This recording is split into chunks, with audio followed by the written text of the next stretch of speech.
Welcome to my channel Unidication. Ramdhari खंड 1 की exercise number 35, speed 80 word पर मिनट। तो आइए स्टार्ट करते हैं। स्टार्ट।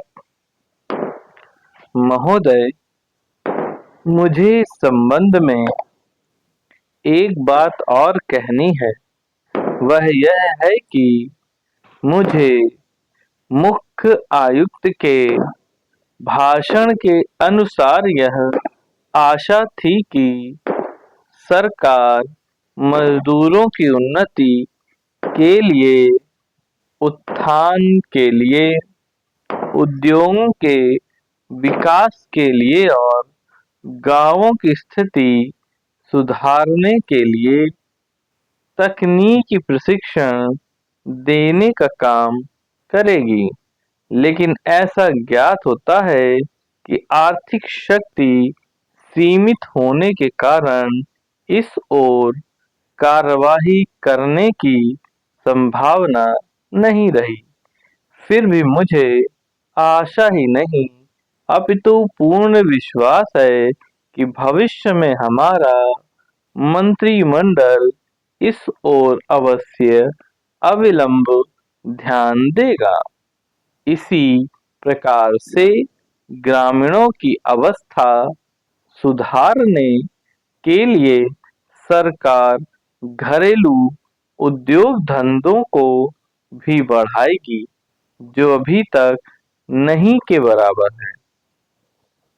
भारत की दृष्टि से कुटीर उद्योग बड़े उद्योगों की अपेक्षा अधिक लाभदायक है।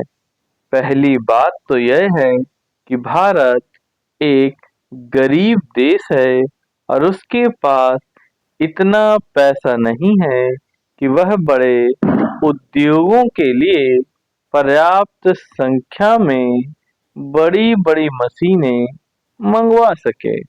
वह बड़े उद्योगों के लिए बहुत बड़ी बड़ी महंगी मशीनों की आवश्यकता होती है, जबकि कुटीर उद्योग छोटी छोटी और सस्ती मशीनों से चल जाते हैं। कुटीर उद्योगों के लिए न तो बहुत बड़ी बड़ी इमारतें बनानी पड़ती हैं और न ही बहुत महंगी मशीनों की आवश्यकता पड़ती है। अतः ये उद्योग छोटे छोटे गांवों में भी प्रारंभ किए जा सकते हैं।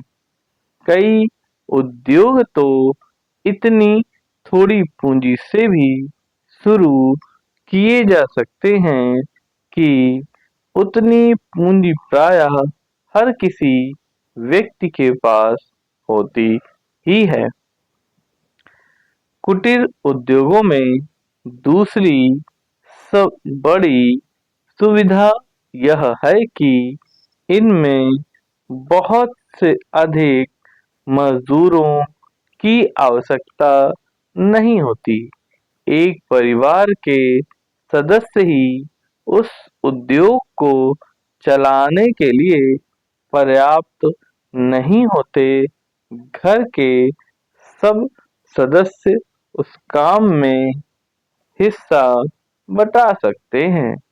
बड़े उद्योगों में प्रत्येक मजदूर को कोई विशेष कार्य सीखना होता है और उस काम में कुशलता प्राप्त करने में उसे काफी समय लग जाता है।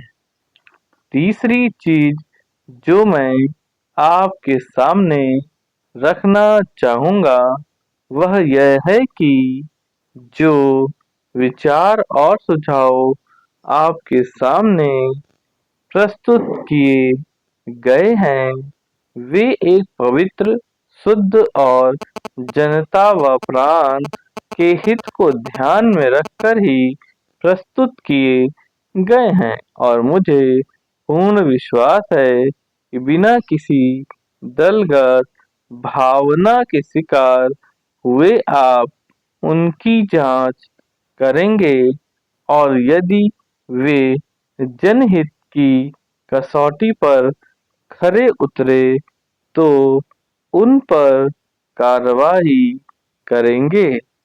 समाप्त।